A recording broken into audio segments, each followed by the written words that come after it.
Dios les bendiga a todos mis hermanos. Es un privilegio y agradezco mucho al Señor nuevamente la oportunidad que me brinda de poder compartir su palabra para la iglesia en esta mañana. El tema que vamos a ver en esta ocasión tiene como título: la evangelización es solo parte del crecimiento de la iglesia. La evangelización es solo parte del crecimiento de la iglesia. Y está basada precisamente en esta porción de la Escritura, más enfáticamente a partir de los versículos 42 al 47. Pero vamos a tocar lo que compartió nuestro hermano Ricardo hace un momento en la lectura. Así como están en su lugar, vamos a inclinar nuestro rostro y vamos a rogar a Dios su dirección. Bendito Padre Celestial, cuántas gracias te damos nuevamente por esta oportunidad que le das a tu siervo de poder compartir el poder de tu palabra. Te ruego, Señor eterno, que tu Santo Espíritu me ilumine de tal manera que pueda hablar solamente lo que es de acuerdo a tu santa voluntad para la debida edificación de tu iglesia reunida en este lugar en el día de hoy. Y tú recibe toda la honra, toda la gloria y todo el honor, Señor.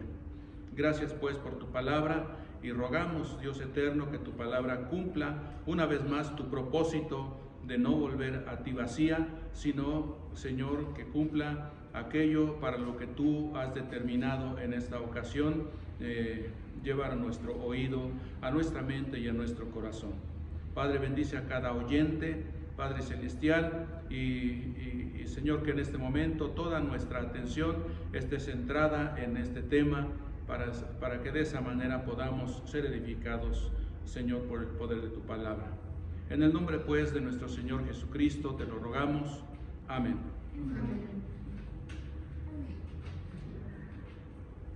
Bien, en este mes de marzo, la temática para las predicaciones que la Iglesia del Señor está llevando a cabo en este lugar tiene precisamente como tema la evangelización. Y en esta ocasión vamos a ver cómo, así como para la adoración, la comunión o Santa Cena es solo una parte de la adoración, ¿verdad? También se complementa para que la adoración en el primer día de la semana se lleve a cabo completa. Se necesita las oraciones, se necesita la predicación de la palabra, se necesita precisamente la comunión o Santa Cena, la ofrenda o colecta y también los cánticos espirituales. Todo ello, estos 5 puntos, corresponden a lo que es la adoración que la iglesia ofrece cada primer día de la semana, y lo vemos desde el inicio de la iglesia del Señor hasta nuestros días, y así seguirá siendo hasta que nuestro Señor Jesucristo venga por segunda vez a la iglesia. Así es que cuando nos abstenemos de ofrendar, pues entonces no estamos llevando a cabo la adoración completa. Cuando estamos orando y nos distraemos y no oramos, entonces nuestra adoración es incompleta. Entonces la adoración completa precisamente se circunscribe en esos 5 puntos. Cuando hablamos acerca de que la evangelización es solo una parte del crecimiento de la iglesia, vamos a ver cómo hay otros valores importantísimos igual que, complementados, dan como resultado el crecimiento de la iglesia. Y es precisamente la lectura a la que nos hemos referido en esta mañana. Pero quiero ir a unos ejemplos en la vida cotidiana. Cuando los que hemos tenido la dicha que el Señor nos ha dado de tener bebés, ¿verdad? Los que hoy tienen la misma bendición de tener bebés, están muy pequeños al nacer. Casi hasta da temor tocarlos. Pero esperamos que ellos crezcan.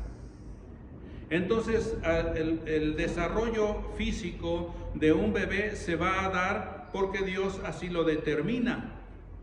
Pero si esperamos que eso suceda y dejamos que el bebé crezca por sí solo, sin ninguna atención, sin nada por el estilo, entonces no esperemos que ese bebé siquiera viva.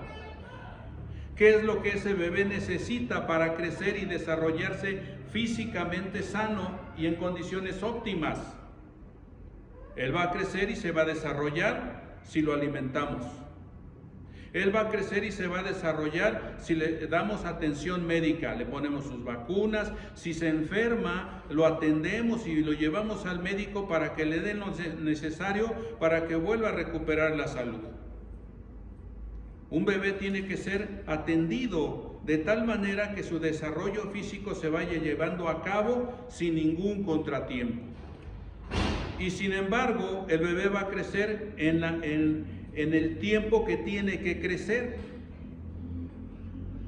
Y lleva tiempo, varios años. Cuando un cachorro, un animalito, un perro, un gato, lo recibimos, también lo tenemos pequeño y también va a crecer. Y también necesita atenciones, necesita cuidados, necesita alimentación.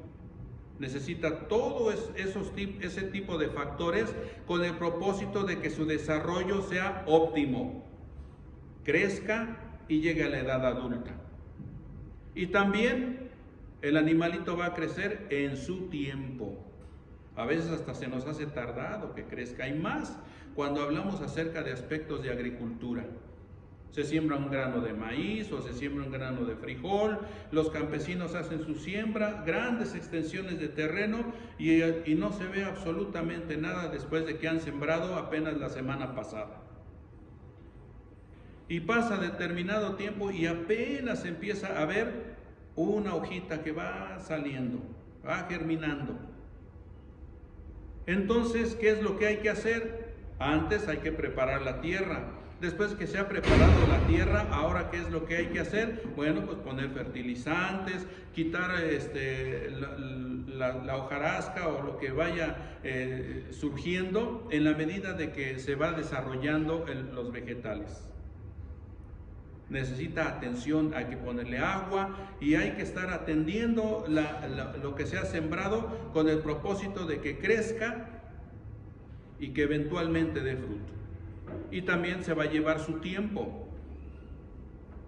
Cuando trasladamos todos estos aspectos y sabemos de los cuidados de que estos aspectos que acabamos de nombrar ahorita necesitan, y trasladamos todo eso al aspecto de la iglesia, entonces nos damos cuenta de que también requiere atención, requiere cuidado, requiere todo tipo de factores para que la iglesia se desarrolle, para que la iglesia crezca, para que más personas vengan a formar parte del pueblo de Dios y la iglesia crezca, se desarrolle, se permanezca fiel y firme y eventualmente empiece a dar fruto. Pero hay una diferencia muy grande entre el bebé, entre el cachorro, entre la siembra de algún cereal con respecto a la iglesia. Aquello lleva su tiempo, pero la iglesia, y particularmente en la lectura que acabamos de tener, nos muestra que su crecimiento fue de una manera exponencial. Un crecimiento normal es un miembro, 2, 3, 4, 5, 6, 7, 8 y se va creciendo la iglesia. Pero cuando hablamos de un crecimiento exponencial, entonces la iglesia creció 1, 2, 4, 8, 16, 32, 64, 128, 256, 512, 1024, 2048, 4192, etc. 4196, etc. La iglesia crecía de esa manera, crecía de una manera asombrosa.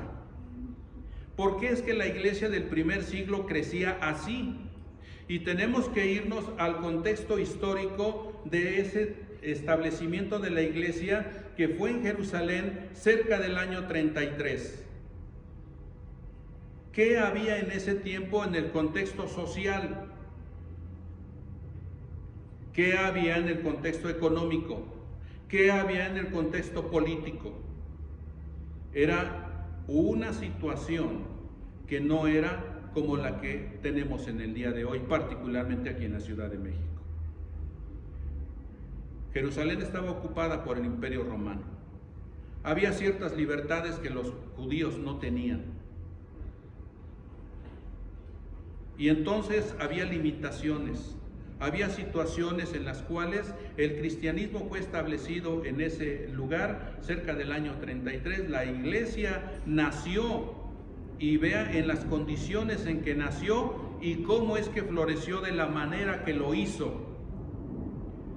Recordemos que el judaísmo en ese tiempo y al día de hoy sigue siendo la religión oficial de ese lugar.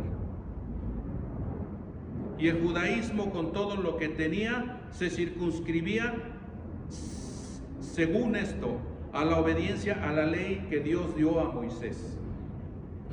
Cuando nuestro Señor Jesucristo inició su ministerio, habló y diciendo particularmente en el Sermón del Monte: oyeron que fue dicho, pero yo les digo que.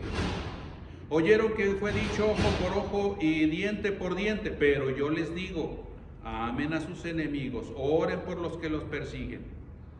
Oyeron que fue dicho, pero yo les digo. Nuestro Señor Jesucristo entonces vino a dar primeramente el significado correcto a lo que es la ley. Vino a vivir bajo la ley y cumplió a satisfacción y a cabalidad todos los preceptos de la ley. Y finalmente estableció nuevos mandamientos.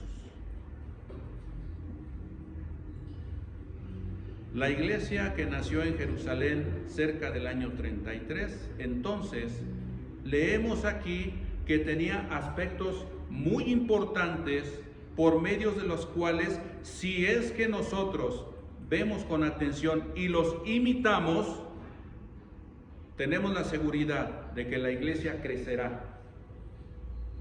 Quisiéramos que creciera a la manera exponencial que creció en el primer siglo.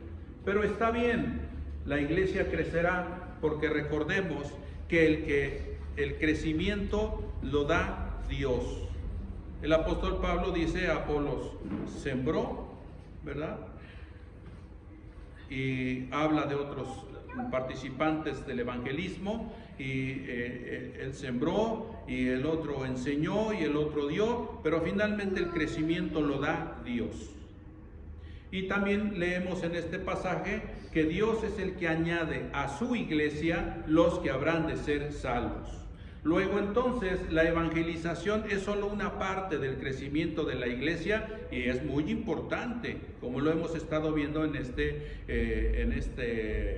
estos estudios que estamos teniendo por la mañana con nuestro hermano Martín particularmente, y que inició nuestro hermano Ricardo hace un tiempo. En este taller de evangelismo nos estamos preparando para ser parte del crecimiento de la iglesia en este lugar. Y entonces ahí tenemos el ejemplo del apóstol Pedro. Se levantó en aquella ocasión, en ese Pentecostés de cerca del año 33, Pedro se levantó junto con los 11, ya ellos habían estado antes orando, estuvieron ahí en el aposento alto orando para que se cumpliera la promesa que Jesús había dicho, que ellos iban a recibir poder de lo alto cuando viniera el Espíritu Santo sobre ellos, y que después ellos iban a ser testigos de Jesucristo. Y les dio la encomienda de que ese testimonio iba a empezar a ser primero en Jerusalén, y luego en Judea, y luego en Samaria, y hasta lo último de la tierra. Y estuvieron ahí en el aposento alto, y estuvieron orando, estuvieron ellos con las mujeres, y cuando llegó el día de Pentecostés, leemos en Hechos 2, versículo 1, dice que estaban reunidos los 12 apóstoles. Y que entonces recibieron el poder del Espíritu Santo en la forma en que leemos en esa porción de la Escritura. Algo asombroso, algo diferente. Y se hizo un estruendo. Y entonces eso llamó la atención de la gente que llegó. Y cuando ellos llegaron, entonces los apóstoles empezaron a predicarles el Evangelio de Jesucristo. El Evangelio de Jesucristo ya sabemos que es muerte, sepultura y resurrección de nuestro Señor Jesucristo. Y Pedro se centró en la persona de Jesucristo para dar a conocer a esa multitud que se había reunido acerca de quién es Cristo en ese momento y lo que Él podía hacer en la vida de la gente. Y entonces Pedro empezó a predicar, trajo ejemplos conocidos de la audiencia en ese tiempo y predicaban en diferentes idiomas, lenguas dice aquí. ¿Quién les enseñó eso? Si eran gente del vulgo, pescadores, un cobrador de impuestos, gente que no había pasado tiempo siquiera para estar estudiando idiomas. Sin embargo, el poder del Espíritu Santo hizo posible eso, porque Dios nos asombra cada día. Y entonces ellos fueron puestos de esa manera y hablaban en el idioma que entendían los partos, medos, elamitas, los de Capadocia, los de Asia, los de Bitinia, los de Panfilia, toda la gente que estaba reunida ahí oían las maravillas de Dios en su propia lengua. Y cuando Pedro puso a la persona de Jesucristo como Señor y Cristo, que Dios lo había hecho ya así, después de los padecimientos que Él tuvo que pasar, siendo el Mesías prometido y que habían rechazado, ahora Pedro dice, Dios le ha hecho Señor y Cristo. El evangelismo tiene ese poder. Primeramente, cuando uno está en la cobertura divina, cuando uno está en el poder del Espíritu Santo, no en el día de hoy, no de la manera como en el día de Pentecostés, ni como en la casa de Cornelio, no, sino ahora llenos del Espíritu Santo que recibimos cuando nos bautizamos, como dice Hechos 2:38, recibimos el perdón de nuestros pecados y recibimos el don del Espíritu Santo, o sea, la dádiva de Dios por medio de Jesucristo, y recibimos el Espíritu Santo. De esa manera, el Espíritu Santo nos capacita, nos ayuda para que nosotros podamos hablar las maravillas de Dios.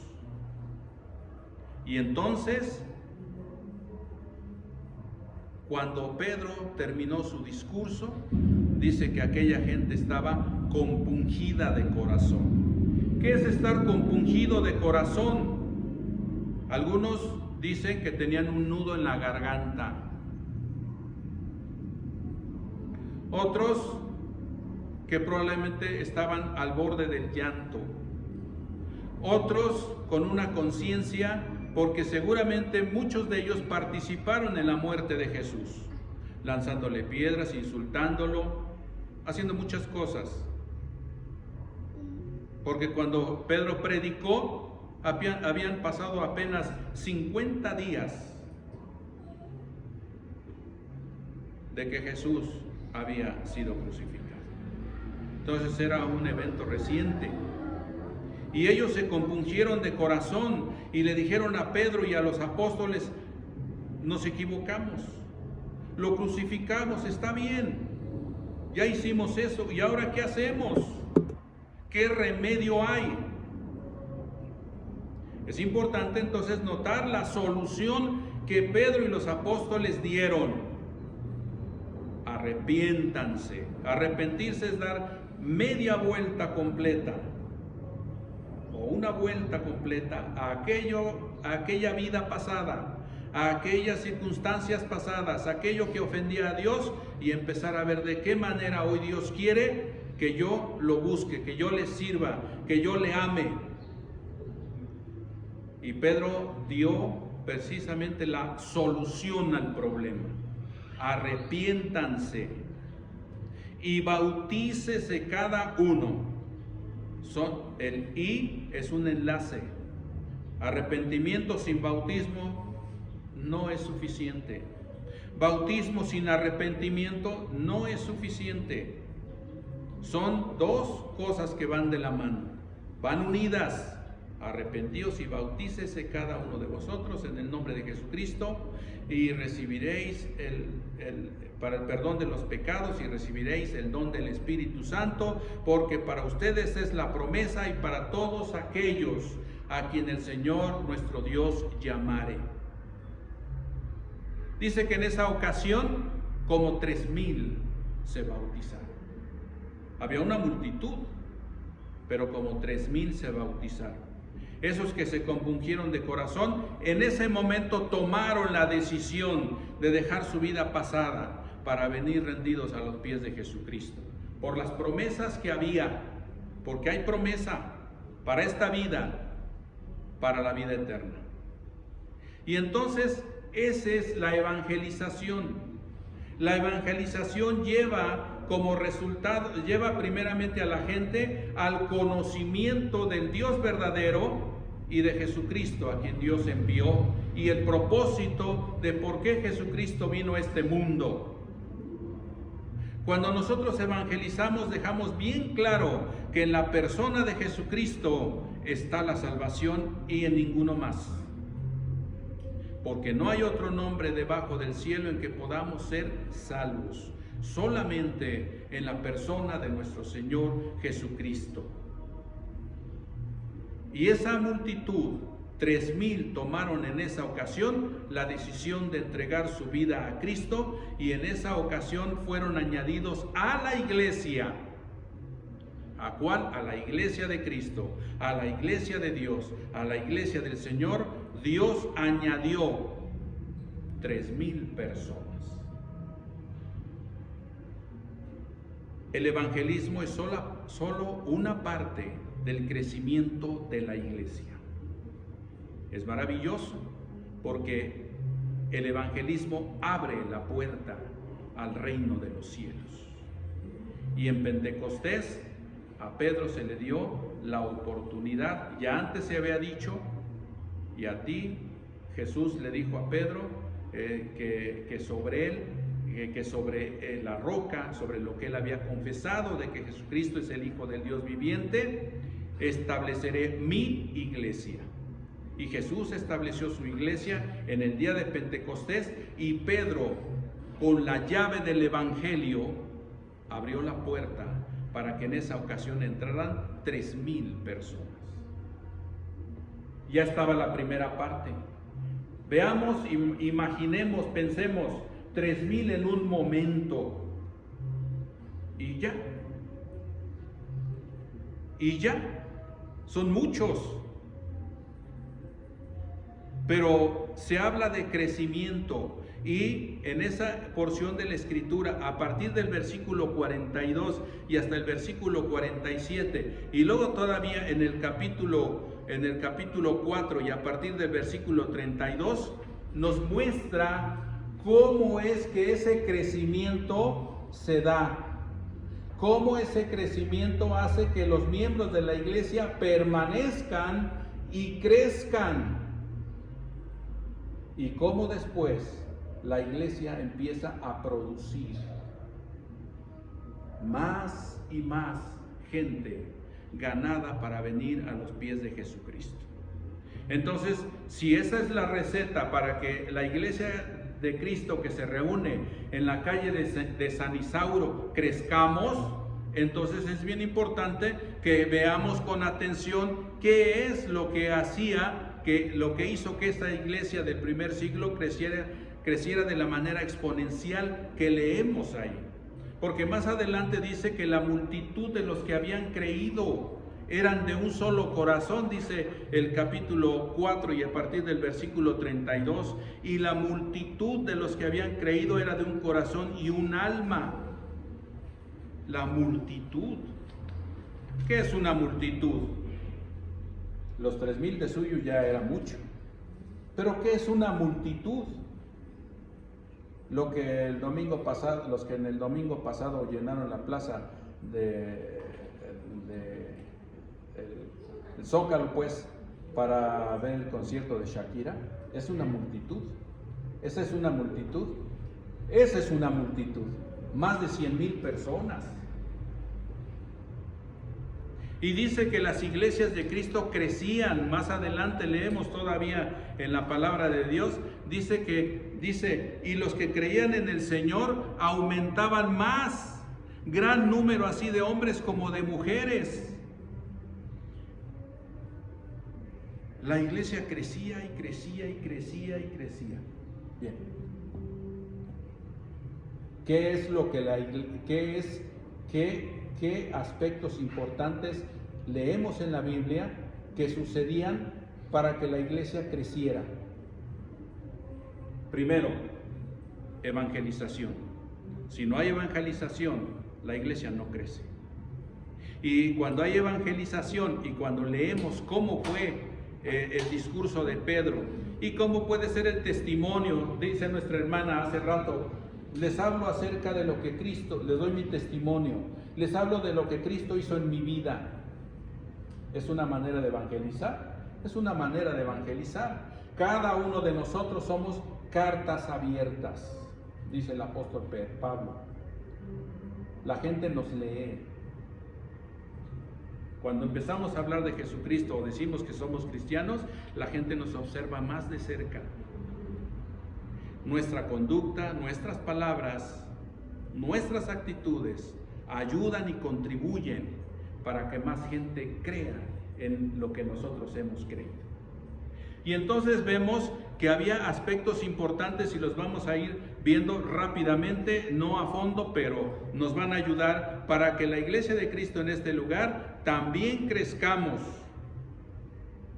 Primeramente en el versículo 42 dice que perseveraban en la doctrina de los apóstoles. Punto número 1. Para que la iglesia de Cristo crezca, debe perseverar en la doctrina de los apóstoles. ¿Dónde está la doctrina de los apóstoles? En el Nuevo Testamento, particularmente en las cartas paulinas, en las cartas universales. Pedro, Santiago. Ahí es donde tenemos la doctrina de los apóstoles, que es la misma doctrina que ellos recibieron de Jesucristo. Y entonces dice que perseveraban. Perseverar es mucho más que solamente asistir los domingos y de vez en cuando. Asistir cada domingo con constancia y con perseverancia es bueno y además es un mandamiento. Como cristianos tenemos el mandamiento de no dejar de congregarnos. Y el día en que la iglesia se reúne y se congrega es el primer día de la semana, como lo hacían los discípulos en la iglesia del primer siglo. Pero dice aquí que perseveraban. Y si a mí me dicen que en X lugar hay un tesoro escondido porque unos piratas ahí escondieron varios cofres con un tesoro muy grande, y me dan las coordenadas y voy y me llevo una barreta y un pico, pero me canso al picar 2 metros y ya me cansé. Encontraré el tesoro que está escondido 5 metros abajo. ¿Qué tengo que hacer? Pues seguir trabajando. Tengo que ser perseverante para que de esa manera pueda llegar hasta donde está lo que busco. Dice aquí que ellos perseveraban en la doctrina de los apóstoles. Quiere decir que eran constantes, quiere decir que se ponían atentos, quiere decir que estaban dispuestos a ser enseñados. En la iglesia de Cristo hay la disposición para enseñar, pero también debe haber la disposición para ser enseñados. Si me dicen que yo tengo que estar a las 3 de la tarde en cierto lugar porque va a haber cierto tema que yo necesito aprender y yo necesito entender para poder irme capacitando y de esa manera eventualmente poder servir en la iglesia del Señor, pues entonces yo tengo que ser constante y perseverante para estar ahí por mi propio beneficio espiritual.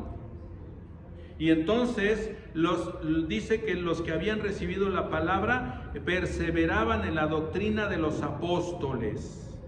Punto número 1. Punto número 2 para que la iglesia crezca es ser perseverante en la enseñanza que la palabra de Dios nos da, porque eso nos va a garantizar crecimiento, madurez, fortaleza espiritual. Recordemos al bebé, al cachorro y a las plantas que germinan. Hay que atenderlas, hay que echarles agua, a lo que haya que echarle agua, hay que poner vacuna, hay que llevar al médico, o sea, tratamiento, o sea, trato personal para que se desarrollen como debe ser. La iglesia debe ser igual. Entonces perseveraban en la doctrina de los apóstoles dice, y otro punto, en la comunión unos con otros, comunión o koinonía. Algo más que solamente reunirse y bueno, hasta luego. Había identidad unos con otros, se conocían, si no íntimamente, sí se conocían ampliamente los miembros de la iglesia. Estamos hablando de 3,000, al menos. Y se interesaban unos por otros, había una interrelación entre ellos, había comunión. Entonces no era algo superficial, era algo que mostraba una identidad unos con otros. Y cuando había oportunidades de reunirse, ahí dice que se reunían todos los días. Entonces aprovechaban esas oportunidades para identificarse más. Recordemos cómo era el ambiente social en ese tiempo, cómo era el aspecto político en ese tiempo. Y sin embargo, a pesar del rechazo familiar por haber dejado el judaísmo y abrazado el cristianismo, muchos procuraban siempre estar con la familia de Dios para tener una mayor identidad. Eran rechazados por el mundo, eran rechazados por la familia, no tenían aceptación por ellos porque habían abandonado la religión de sus padres. Pero entre ellos había comunión. Dice que había comunión unos con otros. Estamos ya desarrollando los puntos importantes para que la iglesia crezca. Entonces debe haber comunión entre nosotros. Nos debemos conocer, nos debemos identificar más y de esa manera podemos conocernos más entre nosotros para ver de qué manera podemos ayudarnos unos a otros, como vamos a ver más adelante. En el partimiento del pan, en la comunión o en las reuniones, pues. El partimiento del pan en ese contexto se refiere a la Santa Cena. No dejaban de participar. Y dice el apóstol Pablo allá en Hechos 28, allá dice que el primer día de la semana, reunidos los discípulos para partir el pan, Pablo les enseñaba habiendo de partir al día siguiente. Luego entonces la iglesia se reunía el primer día de la semana para la comunión o Santa Cena.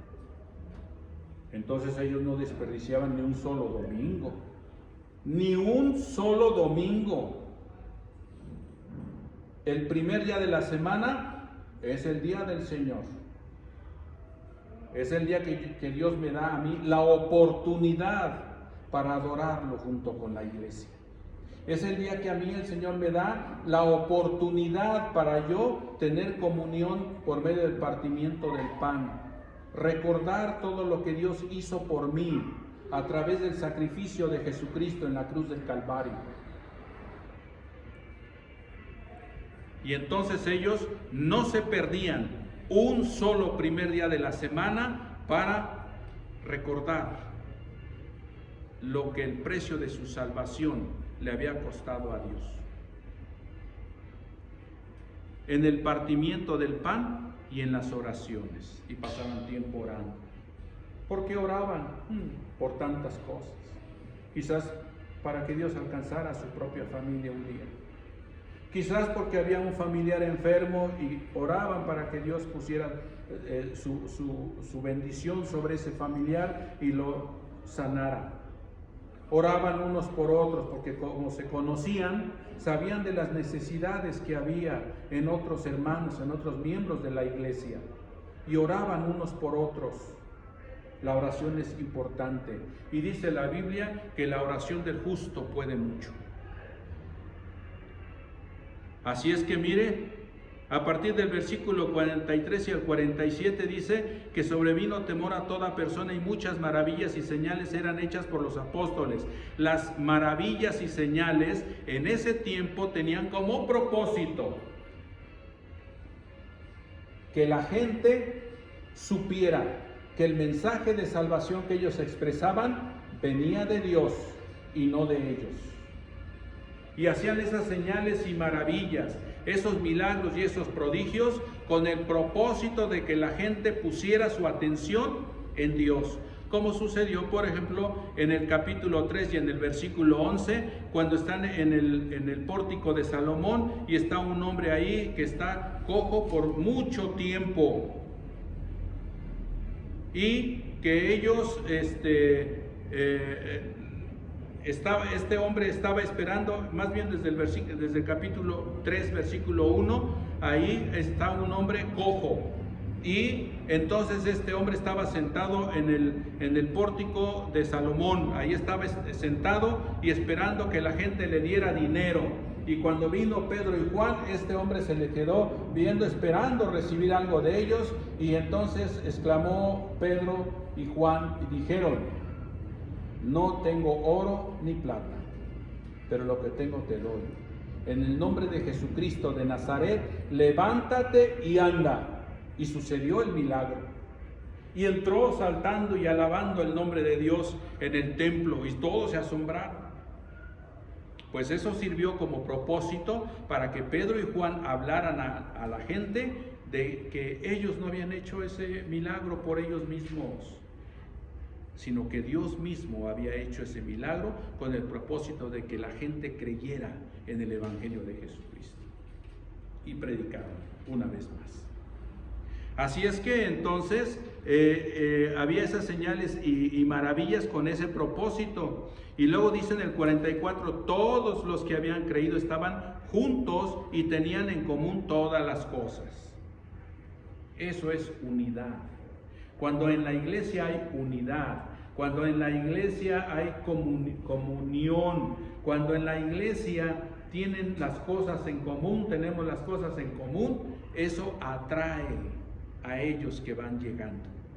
Vamos poniendo una casa de tal manera que quienes van llegando a través de la evangelización, a través de la invitación, van llegando y dicen: me siento bien aquí. Se respira otro ambiente. Recordamos la parábola de la mujer que está buscando la dracma que se le había perdido. Para poder encontrar esa cosa de valor, ¿verdad? Que junto con la oveja perdida y junto con el hijo pródigo son las tres parábolas que Jesús enseña acerca del amor del Padre por el pecador, un solo pecador. Y hay fiesta en los cielos cuando uno se arrepiente al menos. Y entonces dice que la mujer, prefigurando o figurando a la iglesia, dice que de su adorno perdió una dracma, algo de valor. Pudo haber dejado, tenía más, pero decidió buscar. Y dice que barre la casa hasta que finalmente la encuentra y se regocija con sus amigas: y encontré la dracma que se había perdido. Dice que barre la casa. Para barrer la casa y dejarla limpia, se necesita quitar todo aquello que estorba para encontrar lo de valor. Y entonces todos los que habían creído estaban juntos y tenían en común todas las cosas: unidad, comunión, armonía, paz, valores intrínsecos, valores necesarios para que la gente que llega permanezca. Y vendían, dice aquí, sus propiedades y sus bienes y lo repartían a todos según la necesidad de cada uno. ¿Por qué es que sabían que había necesidades? Porque había comunicación entre ellos. Había confianza entre ellos. Y cuando uno tenía una necesidad, con toda la confianza se acercaba a X, Y o varios hermanos: tengo este problema, ayúdenme. Tengo esta necesidad, ayúdenme. Y sabían que vertiendo esa necesidad en palabras a ellos que se hacían uno con Él, iba a haber respuesta. Los que tenían la posibilidad, pues vendían sus cosas. Y cuando sucedía, traían a los pies de los apóstoles, como vemos más adelante en el capítulo 4 y en el versículo 35, capítulo 4, versículo 35 de Hechos. Así que no había entre ellos ningún necesitado, porque todos los que poseían heredades o casas las vendían y traían el precio de lo vendido, versículo 35, y lo ponían a los pies de los apóstoles, y se repartía a cada uno según su necesidad. Había solidaridad cuando había necesitados, cuando había un problema, había solidaridad. Los hermanos se solidarizaban con ellos. Eso hacía que la iglesia del primer siglo creciera de la manera que crecía. Y si traemos eso al día de hoy a la iglesia de Cristo que se reúne aquí en la calle de San Isauro, hay la garantía de que crecerá.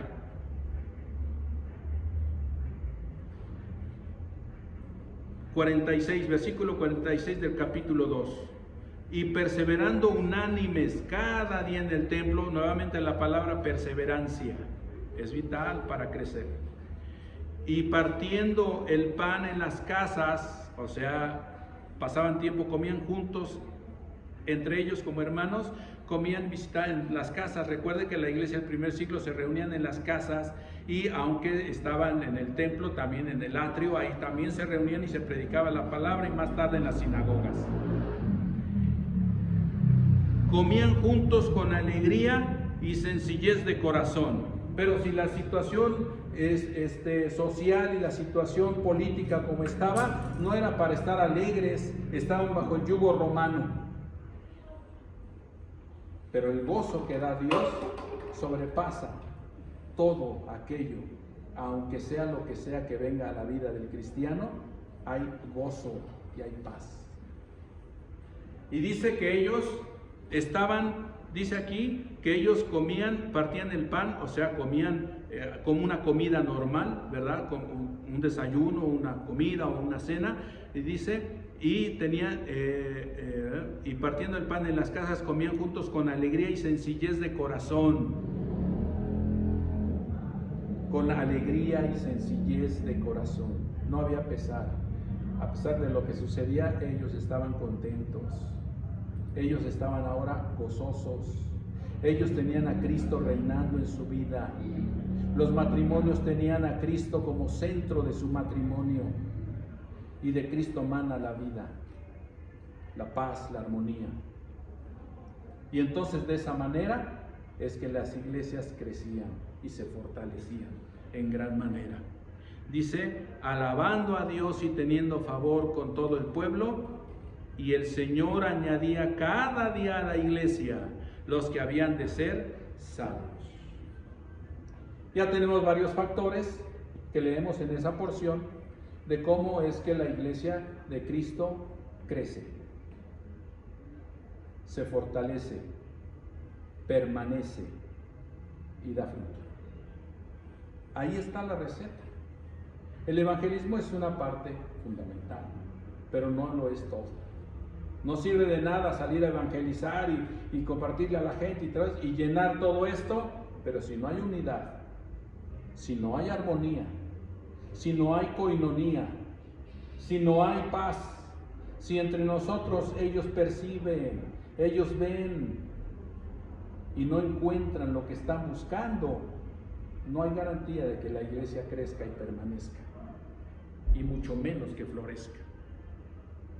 La pregunta entonces para esta mañana es, porque en última instancia el que añade a la iglesia es Dios, no yo, no nosotros. Podemos predicar y podemos compartir muy bonito la palabra de Dios, y es lo que podemos hacer en la medida del conocimiento que Dios nos ha dado. Pero nosotros no convencemos a la gente. Nuestra conducta ayuda mucho para que la gente se convenza de lo que Cristo es en nuestra vida, pero nosotros no los vamos a convencer. El Espíritu Santo de Dios es el que se encarga de convencer a la gente de justicia, de pecado, de juicio. El Espíritu Santo tiene ese trabajo y es un trabajo muy fuerte, pero solamente el Espíritu Santo puede convencer a la gente. Yo tengo que hacer mi parte y Dios convence a la gente y Dios los trae a la iglesia. Cuando Dios los traiga a la iglesia, nosotros debemos de tener cuidado, porque ahora sí están bajo nuestra responsabilidad. Debemos amarlos, debemos respetarlos, debemos interesarnos por ellos, debemos de estar viendo de qué manera podemos ayudarlos. No todo es dinero. A veces una sola palabra de aliento. A ver, hermano, vamos a orar por tu situación. Eso ayuda mucho. Sé que estás pasando por esta situación. Vamos a orar, hermano. Vamos a orar, hermano. Mira, ven. Dios tiene el control de las cosas. Una palabra, un abrazo es suficiente. Si les llamamos por teléfono está bien, pero ¿y si los abrazamos? ¿Pero y si los visitamos? ¿Pero si comemos con ellos? ¿Pero si oramos juntos con ellos? Si los tomamos del brazo y les decimos estamos contigo y Dios te va a ayudar, es mucho mejor. Queremos que la iglesia de Cristo que se reúne en San Isauro crezca. Y es la pregunta que tenemos todos y cada uno de nosotros que hacernos. Porque la receta del crecimiento de la iglesia está en esa porción de la Escritura, pero hay tanto, en todo el desarrollo del libro de los Hechos de los Apóstoles, vemos cómo la iglesia creció, floreció, se estableció, y cómo a pesar de ser perseguida, y conste que las persecuciones en ese tiempo no eran nada más, vas a ver, eran a muerte, y la gente gustosa, los cristianos gustosos iban a la muerte porque estaban convencidos de la verdad de lo que ellos habían creído. Vamos a orar.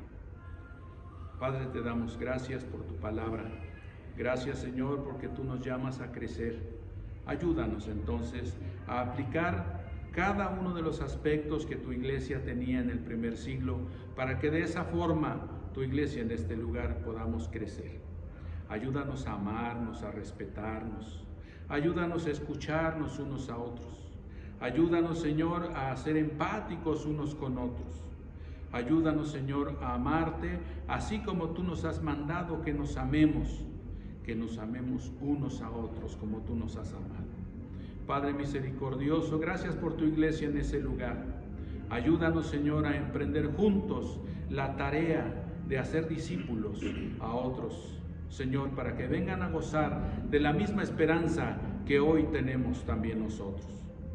Padre misericordioso, te pedimos pues que te quedes con nosotros y nos ayudes y nos fortalezcas. Perdona, Señor, nuestras imperfecciones. Perdona, Señor, si hasta aquí aún no hemos hecho como tú has mandado. Padre, bríndanos nuevas oportunidades para ser cada vez más y más conformes a la imagen de Jesucristo. Padre, en el nombre de Jesús oramos. Amén. Amén. Dios les bendiga. Y siempre la oferta está ahí, siempre hay agua para el que quiera venir al encuentro personal con Jesucristo. Hoy es el día de la salvación. Dios les bendiga.